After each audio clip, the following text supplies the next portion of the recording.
Class 10th Chapter 3 Exercise 3.6 full revision video. இந்த வீடியோவில் போட்டிருக்க சம்ஸ்லலாம் இடையில ஸ்டெப்ஸ் எல்லாம் இல்லாமல் இருக்கும். எல்லா ஸ்டெப்ஸையும் கம்ப்ளீட் பண்ணி ப்ராப்பராக சம் எழுதணும். 3.6ல் ரிவைஸ் பார்க்கலாம். சிம்பிளிஃபை. ஃபஸ்ட்டு என்ன சொல்லியிருக்காங்க, ஒரு ஈக்குவேஷன் கொடுத்துருக்காங்க. இதில் வந்து நீங்கள் டினாமினேட்டர் பாருங்கள். டினாமினேட்டர் சேமாக இருந்தால் நோ ப்ராப்ளம், மேலே ஜஸ்ட் ஆட் பண்ணினாலே போதும் மல்டிபிள் பண்ணி. ஸோ இந்த எக்ஸை இதுக்குள்ளே கொண்டு போய் மல்டிபிள் பண்ணிக்கோங்க. X into X square plus X, இங்கே எக்ஸ் மைனஸ் எக்ஸ் ஸ்கொயர்டுன்னு வரும். ஸோ அப்போ ஸ்ட்ரெயிட்டாக எக்ஸ் ஸ்கொயர் ப்ளஸ் எக்ஸ், இங்கே வந்து எக்ஸ் மைனஸ் எக்ஸ் ஸ்கொயர். அப்போ எக்ஸ் ஸ்கொயர்டு கேன்சல் ஆகிடும். டினாமினேட்டரில் என்ன இருக்குது, எக்ஸ் மைனஸ் 2 இருக்குது. அவ்வளோதான் உங்களோட ஆன்சர் என்ன, 2x by x minus 2. Next subdivision பார்த்திங்கன்னா இங்கே டினாமினேட்டர் சேமாக இல்லை. ஸோ நீங்கள் எல்சிஎம் எடுத்து மல்டிபிள் பண்ணணும். இந்த சைடு எக்ஸ் மைனஸ் 2ஆல் மல்டிபிள் பண்ணணும். ப்ளஸ் இங்கே எக்ஸ் மைனஸ் 1 இருக்குது, இங்கே எக்ஸ் ப்ளஸ் 3ஆல் மல்டிபிள் பண்ணணும். X plus 3. அப்போ எனக்கு டினாமினேட்டர் என்னது, எக்ஸ் ப்ளஸ் 3 எக்ஸ் மைனஸ் 2. இதை சிம்பிளிஃபை உள்ளே கொண்டு போய் மல்டிபிள் பண்ணி சிம்பிளிஃபை பண்ணிங்கன்னா உங்களோட ஆன்சர் என்ன, 2x square plus 2x minus 7 by x plus 3. கீழே இருக்கிற டினாமினேட்டர் அப்படியே தான் இருக்கும். நெக்ஸ்ட்டு சம் போகலாம்.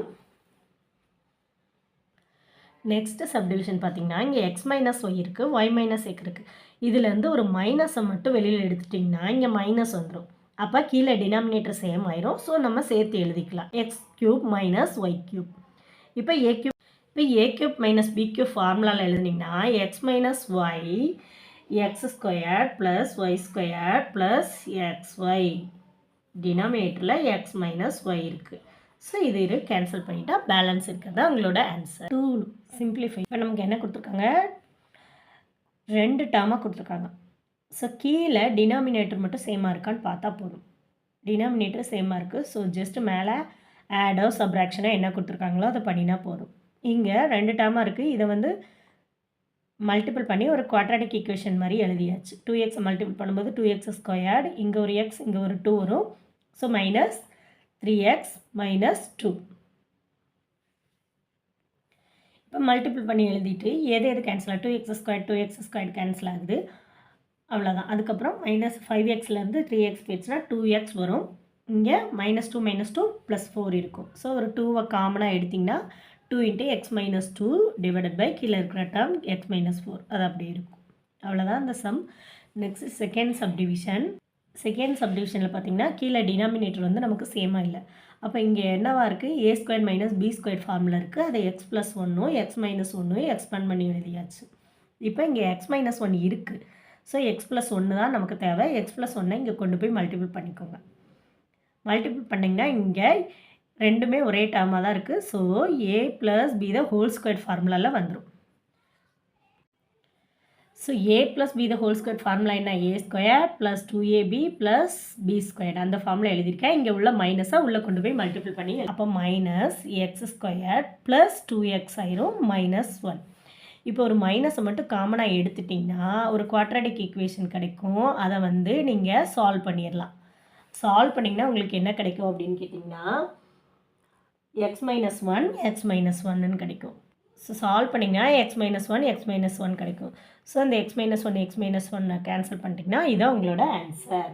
தேர்ட் சம் பார்த்திங்கன்னா சப்ராக்ட் அப்படின்னு ஒரு டேர்மை கொடுத்துட்டாங்க. எதுலேருந்து சப்ராக்ட் பண்ணணுமா, இந்த பெரிய டேர்ம்லேருந்து இந்த 1 by x square plus 2 subtract பண்ணணும்னு சொல்லிட்டாங்க. ஸோ அவங்க கொடுத்துருக்கதை நம்ம எழுதியாச்சு. இந்த டேர்ம்லேருந்து இந்த டேர்மை சப்ராக்ட் பண்ணணும்னு எழுதியாச்சு. இப்போ சப்ராக்டோ அடிஷனோ எல்சிஎம் சேம், டினாமினேட்டர் சேமாக இருக்கணும். இப்போ இங்கே டினாமினேட்டர் சேமாக இருக்கணும்னா நெக்ஸ்ட்டு ஸ்டெப்பில் என்ன செய்யணும், இங்கே எக்ஸ் ப்ளஸ் 2 1 டைம் இருக்குது, இங்கே 2 டைம் இருக்குது. ஸோ இங்கே ஒரு டைம் வேணும்னா x plus 2 x square plus 2வை ஒரு டைம் மல்டிபிள் பண்ணிக்க வேண்டியதான். இப்போ மல்டிபிள் பண்ணும்போது இங்கே என்ன ஆகுது, டினாமினேட்டர் சேம் ஆகிடுது. மேலே என்ன பண்ணலாம், மைனஸ் எக்ஸ் ஸ்கொயர்டு இருக்குது. அப்போ இந்த மைனஸ் எக்ஸ் ஸ்கொயர்டும் கேன்சல் ஆகிடும்.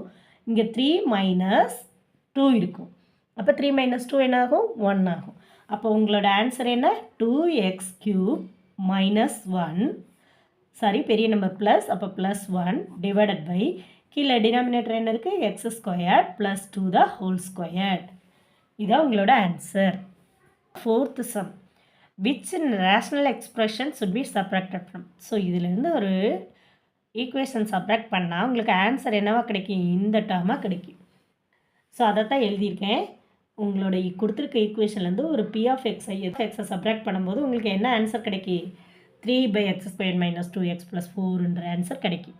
அப்போ உங்களோட பி ஆஃப் எக்ஸ் என்னன்னு கேட்டிருக்காங்க. அப்போ இந்த டேர்ம் இந்த சைடு கொண்டு போயிட்டு பி ஆஃப் எக்ஸை இந்த சைடு கொண்டு வந்துட்டேன். அதை தான் எடுத்து எழுதியிருக்கிறேன். ஜஸ்ட்டு எழுத மட்டும் தான் செஞ்சுருக்கேன். நெக்ஸ்ட்டு குவாட்ராட்டிக் ஈக்குவேஷன் எல்லாத்தையும் சால்வ் பண்ணணும். இந்த குவாட்ராட்டிக் ஈக்குவேஷனை சால்வ் பண்ணிக்கோங்க. இது a³ + p³ ஃபார்மில் இருக்குது. அதை ஈக்குவேஷனில் சால்வ் பண்ணி எழுதிட்டிங்கன்னா உங்களுக்கு இங்கே பாருங்கள், x² - 2x + 4 x² - 2x + 4 சேமாக இருக்குது. ஸோ இங்கே x + 2 x + 2 கேன்சல் ஆயிரும். இது வந்து டினாமினேட்டரில் சேமாக இருக்கிறதுனால எடுத்து எழுதியாச்சு. x + 4 -3 சப்ராக்ட் பண்ணிங்கன்னா 1 கிடைக்கும். அப்போ x + 1 டிவைடட் பை இங்கே டினாமினேட்டர் சேமாக இருக்கிறதுனால இது மட்டும் எழுதியாச்சு. இதுதான் உங்களோட பி ஆஃப் எக்ஸ். 5th சம்மில் ஏபி அப்படின்னு 2 டேர்ம் கொடுத்துருக்காங்க. Find 1/a - b - 2b - a² - b². So இதை பார்த்தோன்னே இதெல்லாம் போட்டு நம்ம செய்யணுமேன்னு கன்ஃபியூஸ் ஆக வேண்டாம். இதை ஃபஸ்ட்டு இந்த டேர்ம் எடுத்து நம்ம சிம்பிளிஃபை பண்ணிக்கலாம். இந்த டேர்ம் எடுத்திங்கன்னா 1/a - b இருக்கும் -2b. இது வந்து a² - b² ஃபார்முலாவில் இருக்குது. அப்போ a + b a - b எழுதிக்கலாம். இப்போ இங்கே என்ன தேவை? a + b மட்டும் தேவை. ஸோ அதோட மல்டிபிள் பண்ணி மேலே எழுதிக்கலாம். So a + b - 2b denominator உங்களுக்கு என்ன வந்துடும்? a + b a - b வந்துடும். ஸோ இங்கே 2bயோட ஒரு b கேன்சல் ஆயிரும். ஸோ a - b வரும் மேலே. a - b வந்தால் இந்த a - bயும் இந்த a - bயும் கேன்சல் ஆயிரும். உங்களோட பேலன்ஸ் என்ன இருக்கும்? 1/a + b. இப்போ நம்ம என்ன ஃபைண்ட் அவுட் பண்ணணும்? 1/a + b மட்டும் ஃபைண்ட் அவுட் பண்ணால் போதும். ஃபஸ்ட்டு a + bயை ஃபைண்ட் அவுட் பண்ணிக்கலாம். a + b ஃபைண்ட் அவுட் பண்ணும்போது நமக்கு a கொடுத்துருக்காங்க, b கொடுத்துருக்குறாங்க. ஸோ இந்த 2x + 1 இங்கே வந்துருச்சுன்னா 2x + 1 தான் ஹோல்² வந்துடும். ப்ளஸ் இங்கே வந்து 2x - 2x² - 1 தான் ஹோல்² வந்துடும். கீழே என்னாகும்? a - b a + b வரும். அப்போ 2x² - 1² அந்த மாதிரி வந்துடும். இப்போது இது a + b ஹோல்² ஃபார்முலாவிலையும் இது a - b ஹோல்² ஃபார்முலாலையும் எக்ஸ்பேண்ட் பண்ணிங்கன்னா உங்களுக்கு இங்கே 4x² கிடைக்கும். உங்களுக்கு இங்கே ஒரு 4x² கிடைக்கும். அப்போ மொத்தம் 8x² ஆயிரும். 8x². கான்ஸ்டன்ட் 2 மட்டும் +2ன்னு வரும். நெக்ஸ்ட்டு கீழே என்னாகும்? 4x² - 1 ஆயிரும் மல்டிபிள் பண்ணி எழுதும்போது. அப்போ உங்களோட ஆன்சர் என்ன? இது வந்து உங்களுக்கு என்னது? a + b தான் இருக்குது. நமக்கு தேவை 1/a + b. அப்போ இதை ரெசிப்ரோக்கலாக அப்போ இந்த ஆன்சர் என்ன பண்ணணும்? ரெசிப்ரோக்கலாக எழுதிக்கணும். அவ்வளோதான். 5th சம் முடிஞ்சது. 6th some. ஏன்னு ஒரு ஈக்குவேஷன் கொடுத்துருக்காங்க, பின்னு ஒரு ஈக்குவேஷன் கொடுத்துருக்காங்க. Prove that a + b whole + a - b whole divided by a divided by b equal to ஒரு டேர்மு உங்களுக்கு ப்ரூவ் பண்ண சொல்லியிருக்காங்க. இப்போ ஃபஸ்ட்டு நம்ம இதை எடுத்து சிம்பிளிஃபை பண்ணணும். இது a + b ஹோல்² ஃபார்முலாவும் இது a - b ஹோல்² ஃபார்முலாவையும் எழுதியாச்சு. எழுதிட்டு இங்கே +2ab -2ab கேன்சல் ஆகும். அது போக 2 × a², 2 a² இருக்கும். ஸோ 2b² இருக்கும். ஸோ 2 காமனாக எடுத்துகிட்டு a² + b² போட்டாச்சு. இப்போ நமக்கு என்ன கண்டுபிடிக்கணும்? a² + b²டும் a டிவைடட் பை pயும் கண்டுபிடிக்கணும்.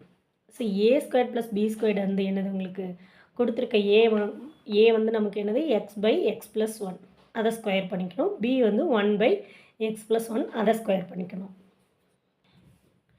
இப்போ அதை ஸ்கொயர் பண்ணியாச்சு. இங்கே டினாமினேட்டர் சேமாக வந்துருச்சு. அதனால் மேலே ஜஸ்ட் ஆட் பண்ணினா போதும். அடுத்து a divided by b. a எழுதிட்டு டிவைட் சிம்பிள் வந்ததுனால மல்டிப்ளிகேஷன் போட்டு bயை வந்து ரெசிப்ரோக்கலாக எழுதியிருக்கு. இப்போ இது கேன்சல் ஆகிடும். x + 1 x + 1 கேன்சல் ஆகிடும். x மட்டும் வரும். இப்போ என்ன பண்ணணும்? நம்ம கண்டுபிடிச்ச ஃபார்மை எழுதி அதுக்கு ஃபஸ்ட்டு a + b²க்கு என்ன ஃபைண்ட் அவுட் பண்ணோமோ அதை அப்படியே எழுதிடணும். அடுத்து a டிவைடட் bக்கு என்ன கண்டுபிடிச்சோமோ அதை கீழே எழுதியாச்சு. அவ்வளோதான் இந்த சம் முடிஞ்சுது. இப்போ ஒர்க்கை வந்து நம்ம எக்ஸ்ன்னு வச்சுக்க வேண்டியதான். எவ்வளோ ஒர்க்குன்னு சொல்லிட்டு ஆரிக்கு வந்து எவ்வளோ ஆகுது? இந்த ஒர்க்கு முடிக்கிறதுக்கு 4 hours ஆகுது. யுவனுக்கு வந்து எவ்வளோ ஆகுது? யுவனுக்கு வந்து இந்த ஒர்க்கை முடிக்கிறதுக்கு 6 ஹவர்ஸ் ஆகுது. அப்போ 2 பேரும் சேர்ந்து முடிக்கிறதுக்கு 1 ஹவருக்கு எவ்வளோ ஆகுது? X + 4 x/6. அப்போ எல்சிஎம் எடுத்திங்கன்னா உங்களுக்கு என்ன 10x/24ன்னு வரும். இதை வந்து x/2.4ன்னு வச்சுக்கலாம். 2.4 ஹவர் ஆகுது இந்த ஒர்க்கை முடிக்கிறதுக்கு 2 பேருக்கும் சேர்ந்து. சரிங்களா? இப்போ 2.4 ஹவர்னால் என்ன கால்குலேஷன் பண்ணணும்? 2 ஹவர்ஸ் 0.4 × 60. அப்போ 24 மினிட்ஸ். ஓகே, அவ்வளோதான் இந்த சம் முடிஞ்சது. 7th sum. 8th sum. Iniya bought 50 kg of fruits வாங்கியிருக்கிறாங்க 50 kg. ஆப்பிள் வந்து எக்ஸ்ன்னு வச்சுக்கலாம், பனானாஸ் வந்து ஒய்ன்னு வச்சுக்கலாம். அப்போ டோட்டல் எவ்வளோ? X + Y. பனானாவும் ஆப்பிளும் சேர்ந்து எவ்வளவு? 50 kg. Okay, next second line பார்க்கலாம். C paid twice as per kg for the apple. ஆப்பிளுக்கு 2 மடங்கு அதிகமாக தர்றாங்க. எதை விட? பனானா விட. அப்போ பனானாவை இசட்டுன்னு வச்சா ஆப்பிளை 2z வச்சுக்கலாம். நெக்ஸ்ட் லைனில் என்ன கொடுத்துருக்காங்க? ஆப்பிள்ஸை வந்து 1800க்கும் பனானாஸை வந்து 600க்கும் வாங்கியிருக்காங்க. அப்போ என்ன ஃபைன் பண்ண சொல்லியிருக்காங்க? How many KGs of each fruit. அப்போ டோட்டல் தான் நமக்கு 50 கொடுத்துருக்காங்க.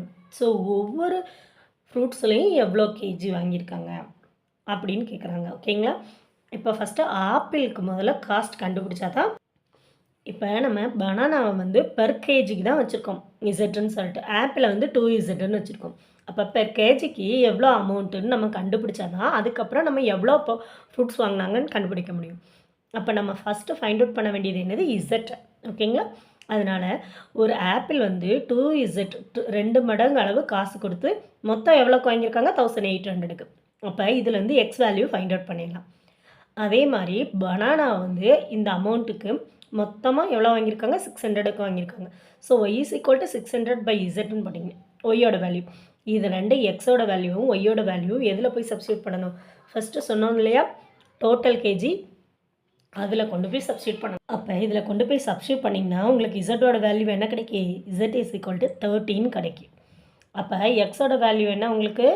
900 இசட்டா. அப்போ இசட்டை சப்ஸ்டியூட் பண்ணிங்கன்னா கேன்சல் ஆகும். 30யை கொண்டு போய் சப்ஸ்டியூட் பண்ணிட்டிங்கன்னா இங்கே ஆன்சர் என்னவா கிடைக்கும்? 13 கிடைக்கும். அதே மாதிரி ஒய்யில் சப்ஸ்டியூட் பண்ணிங்கன்னா ஒய் என்னது? 600/z. இதில் 30யை சப்ஸ்டியூட் பண்ணிங்கன்னா 20 கிடைக்கும். அப்போ weight of apple 30 kg, weight of banana 20 kg. அவ்வளோதான், சம் முடிஞ்சது. Thank you. Thank you. Support and subscribe for Last Minute Max channel.